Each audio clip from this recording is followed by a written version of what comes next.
Walking alone, the streets are empty. The only thing I can see is my own silhouette. I'm getting stronger, step by step. The clock is ticking, but there's no time for regrets. I've been flying from...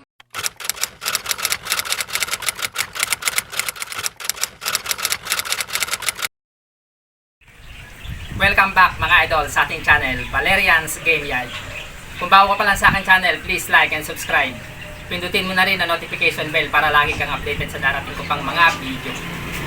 Medyo matagal tayong hindi nakapag-vlog mga idol. Naging busy lang. Tsaka sasagutin na rin natin ngayon yung mga naipon na mga tanong sa akin. Marami kasi mga nagtanong, mga nag-comment doon sa mga nakaraang kong vlog. Ay sagutin na rin natin, naipon na. 4 itong sasagutin ko ngayon. Ito nga palang sasagot ko sa kanila base lang sa aking experience mga idol. Tanong ni Vince. Pero bago ko nga pala sagutin yung tanong ni Vince, mag-shoutout muna tayo mga idol. Shoutout kay The Next Level Play, Luella Carion. Shoutout din kay Christian Pahulias. Tsaka shoutout din kay Prani, Carl Renante, Concha, tsaka kay Nicole Banda. Shoutout sa inyo guys. Sana nasa mabuti kayong kalagayan lahat. Sagutin na natin mga idol tong tanong ni Vince. Idol, ito ang kanyang comment. Idol, new subscriber from Bicol. Sana manotice po. Kasi wala akong mahanap na video sa YouTube about dito. Tamang edad ng stag para pwede na maturukan ng B-complex. Thanks po and more power.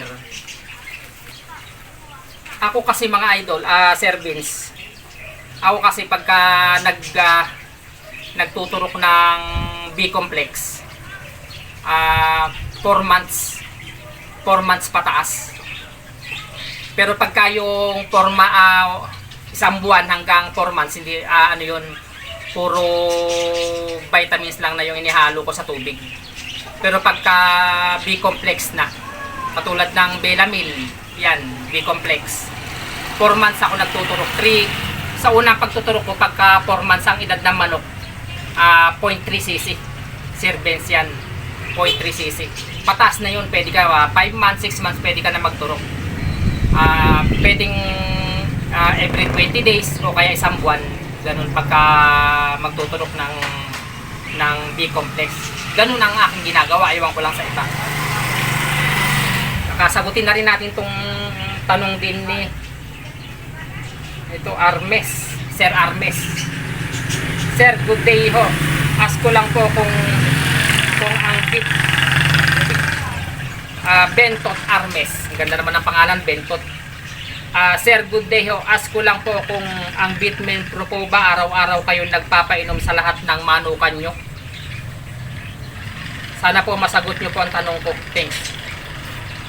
Depende. Meron din kasi pag kasi ako nagpapainom ng Bitmin Pro. Sa mga sisiw, pinapainom ko sa umaga. Pero pag sa hapon, pagdating sa hapon, yung pag nagtempla ako sa umaga hanggang tanghali yun. Pero pagdating sa tanghali hanggang hapon, iba, plain na tubig na. Sa umaga lang ako nagtempla ng Bitmin Pro. O kaya vice versa, sa umaga, plain na tubig. Tapos pagdating ng hapon, yun may Bitmin Pro. Pero araw-araw yun, idol. Araw-araw pero sa mga kakna, ang binibigay ko, hindi araw-araw ang pagbibigay ko ng Bitmin Pro. Kasi pag ako nagpapainom sa mga yung tablet na Bitmin Pro, weekly, tuwing linggo o kaya Sabado, ganoon ako nagsusubo sa kanila ng tablet na Bitmin Pro. Ito sagutin ko rin itong tanong ni comment ni Arthur Peralta. Idol, tanong ko lang, pag nag 1 month na po ang sisiw, ilang beses nyo po sila pinapakain sa isang araw? Yan. Ilang beses ko rin pinapakain ang sisiw sa loob ng isang araw pag 1 month na yung sisiw. 3 beses, idol. Isa sa umaga, tapos sa tanghali, tsaka sa hapon. Yan. Pag nag 1 month ang sisiw. 3 beses. Pero pag nag 3 months na, 2 beses na lang.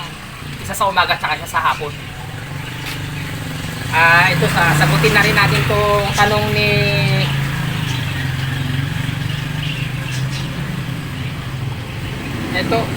Ariel Intenya. New subscribers here, idol. Ask ko lang po, if yung tinimplang Vitamin Pro na hindi naubos, pwede po bang yun daw hindi naubos na new subscriber here, idol. Ask ko lang po, if yung tinimplang Vitamin Pro na hindi naubos, pwede pa po bang ipainom ulit kinabukasan sa mga sisiw? Yun daw, halimbawa nagtimpla ka ng Vitamin Pro, kumbaga sa umaga nagtimpla ka ng Vitamin Pro na hindi naubos, ibig niyang sabihin kung kinabukasan kung pwede pa raw ipainom sa mga sisiw. Ako kasi mga idol, kaya hindi ko na panis na yun mga idol, hindi na pwedeng ipainom kinabukasan. Kailangan pa nagtimpla ka ng Vitamin Pro. Ako, ang ginagawa ko pa nagtimpla ko ng Vitamin Pro, pag nagtimpla ko sa umaga, hanggang tanghali lang yun mga idol. Sir, pagdating ng tanghali, yun na nga, iniiba ko na. Dahil kasi mabilis mapanis ang mga vitamins na inihahalo sa tubig. Mabilis siyang mapanis, hindi na pwede. Kung yung maghapon nga, hindi pwede, yung pang kinabukasan. Kaya hanggat maaari sir, yung tinimplang mo sa umaga, palitan mo na sa tanghali. Huwag mo nang paabutin hanggang hapon. Ganun lang ang aking ginagawa. Sana nasagot ko ng maayos yung inyong mga tanong. Ayan. Pagkatapos dito mga idol, magpapakain na ako ng mga manok doon sa kabila. Ayan. Magandang araw sa inyong lahat.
Hanggang dito na lang mga idol. Lagi nating tandaan ang sabong ay sports lang. Huwag tayong magpakalulong sa anumang uri ng sugal. Lagi nating unahin ang ating pamilya.